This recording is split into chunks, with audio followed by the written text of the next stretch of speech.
In part 1 of this presentation, we looked at the issue of tzarat in general, and in particular the tzarat that afflicted the buildings in which people lived. One of the surprising aspects of this tzarat was a statement in Vayikra 14:34 that the origins of this affliction emanated from HaKadosh Baruch Hu, V'natati neged tzarat, that when you come into Eretz Canaan, and I give or place a neged tzarat beveit Eretz Achuzatechem, in the homes of the land that you control, then there is a protocol for the eradication of the neged tzarat. We looked at what seems to be a conflict between the Zohar and the Medrash. The Medrash is quoted by Rashi as part of the Pshuta Shel Mikra understanding of the issue.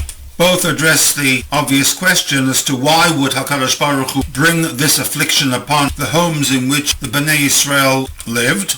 The position of the Zohar was that on account of the Omek Hara, the intensity of Klipa in Kabbalistic terms, that existed in these homes, there needed to be a process of purification and elevation back to Kedusha. There were different levels relating to the intensity of the Klipa. The most extreme required the destruction and rebuilding of these structures. Rashi, based upon the Medrash, argues that the presence of a neged tzarat reflected the Riboy Hatov, the abundance of good on the part of HaKadosh Baruch Hu, in that through the destruction of the house, the new occupants would discover any valuables that had been secreted by the former owners in the walls of the building, in their preparations in facing the impending armies of the Bnei Yisrael.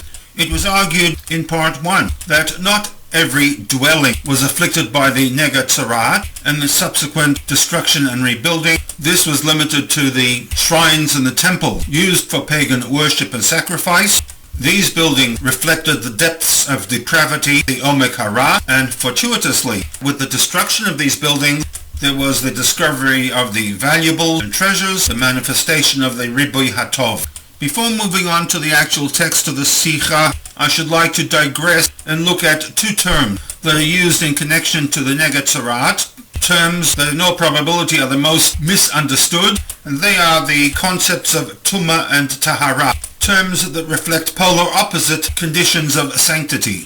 TOOMAH, with the Tet Mem Aleph Shoresh, which translates as to defile and to be spiritually unclean at one extreme. Tahara, Tet Hey Resh, normally translated as the process of cleansing and purifying. And once we link Tahara to purity, then the state of TOOMAH would imply that somebody or something is impure, which then morphs into a variety of negative descriptives, ranging from unclean, contaminated or corrupt, defiled or desecrated, filthy, foul, gross, grubby, immodest, immoral, indecent, infected, vile and wicked, terms that in majority of the situations have very little to do with the concept of TOOMAH, which reflects a spiritual rather than a physical condition. The state of TOOMAH is immeasurable, unquantifiable by known mechanical or detection methods. There is no measure of filth, unsanitary or odious affiliation with this condition, and while physical purity can be measured, there is no way to mechanically measure and quantify TOOMAH.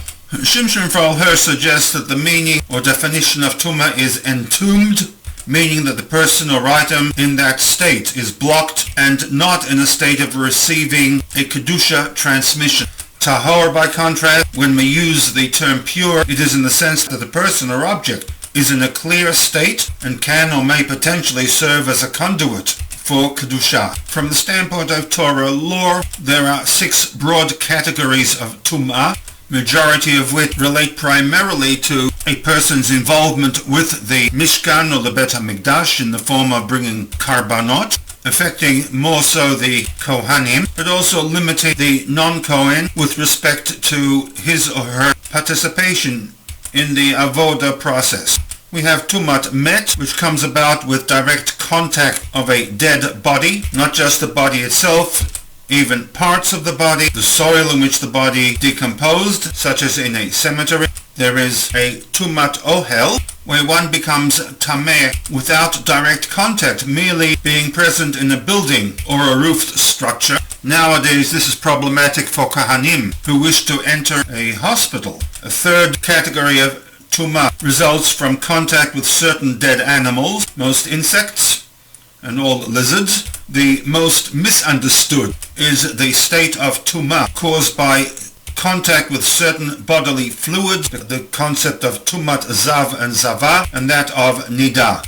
The flip side of tumat nida is the tumah of a yoledet, which comes about upon the birth of a child. 7 days following the birth of a male, 14 days following the birth of a female. And finally, there is the tumat metzora, the state of tumah when one is afflicted with a nega tzorat of the skin. And while, as we noted in part 1, the nega tzorat can afflict either the building in which one lives, one's clothing, or one's body, it will be the contention of the Rebbe that the most severe form of nega tzorat is that which affects the body.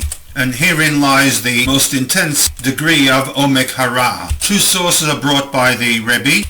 One from the Sefer Yetzirah. I had attempted but been unsuccessful in locating the actual textual source in the Sefer Yetzirah, and hence I'll have to refer to the actual text of the SICHAH, in which the Rebbe, in quoting the Sefer Yetzirah, states, Ein bera lemata minega. There is no greater degree of ra'ah than that caused by the nega tzorat that presents itself upon the body of either a male or a female. This has been a Kabbalistic source. In the next panel, the Rebbe will demonstrate that this very same concept regarding the severity of nega tzorat on the body is reflected in Masechet Psachim and also by Rashi in a commentary to Vayikra 1346.